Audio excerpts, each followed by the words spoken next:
I received my VR AirBridge by D-Link 2 days ago and wanted to put it to the ultimate test. So I'm going to be comparing it to Oculus Link and standard AirLink to see how it stacks up. Given that it costs $100, hopefully it fares pretty well. I'll be comparing them between 3 games: Half-Life Alyx, Bonelab, and Wanderer. And throughout it all, I'll be having a live feed of frame rate, latency, and a few other useful stats. I recorded all of this through the Quest headset itself, so the gameplay may not look as clear or as pretty as if I were to use OBS. For reference, my computer has an RTX 3090, an i9-10900KF, and 32GB of RAM. Additionally, my router is a Netgear Nighthawk R9000. At the end of the comparison, I'll give my thoughts on which method worked and felt the best inside the headsets and the pros and cons of each, but you know what, you can just skip ahead to that if you want, because I really don't care. Okay, so here we are in Half-Life Alyx, comparing Oculus Link, AirLink, and AirBridge, all side by side in Half-Life Alyx. So one thing to note is that the gameplay is at 72 Hz, 72 frames, and it is all at high graphical settings. I tried doing ultra settings for all of them at first, but with Bonelab, there was a lot of frames dropped, so I decided, okay, I'll just do high because it'll work flawless. I mentioned my specs earlier, so it seems a little surprising that this would happen, but it's whatever. I just use the high things. I can't really tell the difference. And yeah, I mean, inside the headset, all of these were more than playable. You can see the average latency for each, and so for AirBridge in this game, it was 55 to 65. That's what I kind of noticed was the average latency for AirBridge again, and then for AirLink, it was 63 to 69, so up a little bit, and then Link was really low, just with the wire USB Type-C from the headset to the computer. That was really low at 49 to 52, relatively speaking, of course. But so yeah, Link felt the smoothest overall, I would have to say, but AirBridge was in a close second. AirLink was good. It was really good. Like, for a free option, I mean, you can't get much better at all. It's just that AirBridge felt like, I don't know, there was, like, with AirLink, the latency was a little bit more noticeable. Like, with AirBridge and compared to Link, I couldn't really notice anything. So, I mean, given the advantage of not having to have a wire, AirBridge is up there. Like, really, I was really impressed by it with this game. I was also impressed by AirLink, too. Like, that was very solid. If you just want to have a free solution, that's always a possibility. But Link is really good. I just hate the wire, And so here we have a close-up with AirBridge. It was very smooth inside the headset, I have to say. I was impressed. Like, it just felt, I don't know, maybe it was psychological, but it just felt like more secure kind of thing. I don't know. This is pretty cool.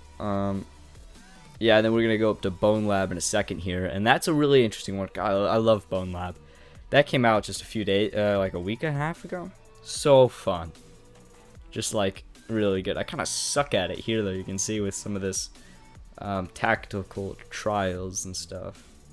One thing I do really want to mention, though, is because I would have loved to compare this from Oculus Link to AirBridge to Virtual Desktop, but the footage I recorded of myself playing all 3 of these games in Virtual Desktop, it got kind of like corrupted. Not really. It just, the resolution was 640p, and it was almost unwatchable. And then I tried to redo it, but the problem was I couldn't upload the footage from the headset to the computer on that account, so I had to use a different account which didn't have Virtual Desktop, and I couldn't use app sharing. So that's why I had to settle with just using AirLink. But I will say I did record the latency of Virtual Desktop, and it was almost identical to AirLink. Like, it was very, very similar. But I apologize for that, but AirLink was very, very similar in my testing, and just the feel of it all was very similar. I will say Virtual Desktop was a little bit better than AirLink. So I would have liked to have that performance, but at least on the plus side, you have a very uniform kind of system here of Oculus Performance, and Oculus Performance for each little section of the screen there. So that looks kind of nice. This is the tactical trial. This game's so fun, to be honest. The physics are janky, unlike anything I've ever seen before in a VR game, but still fun. Yeah, so this was good. AirBridge, again, second place. Oculus Link, though, was I really was impressed by how smooth it was. AirLink, solid. very solid. Airbridge though definitely second. I think that's just how it's gonna go. It's gonna go Link, Airbridge to Airlink. That's how it felt when I played all of these games. Airlink, great free option, but if you have the money between Oculus Link and Airbridge, this is a very interesting question, because Oculus Link for the official cable is $80, and Airbridge is $100. But with Airbridge, you don't have a wire, and there's a few other benefits to Airbridge. I think personally, I would go with Airbridge, just because I hate the wire, and it really having that standalone feeling with the Quest 2, but still having these graphically amazing games is such a cool feeling. So with Airlink, I'm using the silencer on the like a ghost, if you ever play Valorant kind of gun. It's really fun. I just love messing around with this game. Each weapon just feels so good and unique. And then here finally we have Wanderer. Wanderer is a really underrated puzzle game.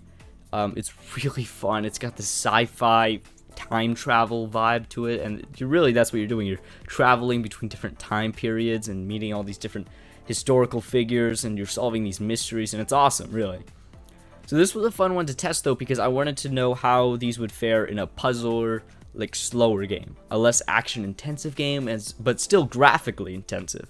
So that's why I tried it here with this. And what I forgot to mention earlier though was that the average latency for Bonelab was 54 to 60 on Airbridge, 58 to 62 on Airlink, and 41 to 43 on Link.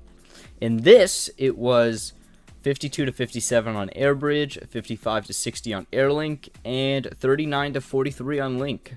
Very low. Now, in this game, I really do think Airlink and Airbridge really shined, because I wasn't so intensive. I didn't really need to... the latency didn't really matter that much, you know? So, for a game like this, there's almost no difference. Because you can look at the specs here and say, oh, it's like 30% higher latency, oh, all this, and, you know, stuff like that. But in reality, playing through the game, I noticed almost zero difference between all three of these. Except I do think, yeah, I don't know. I do think they were all pretty similar. That's basically it. There's no like, oh, well, Airlink had this and Airbridge had this. Airbridge just feels a little bit better than Airlink at all times, just because with Airlink, I don't know. It's a really weird thing, but with Airbridge, it feels more solid. Like, the gameplay isn't going to glitch out as much or anything. There's going to be less visual discrepancies. But, yeah, I mean, Airlink still worked great for me here. It's just, if you are perhaps, you know, don't have the perfect Wi-Fi, or your router's not like, you know, Wi-Fi 6, Wi-Fi 5 gigahertz and all that stuff, then you can always use Airbridge, which is a perfect solution for those types of circumstances. And so this is basically the end of the comparison right here, and I'll give you my final thoughts in a second.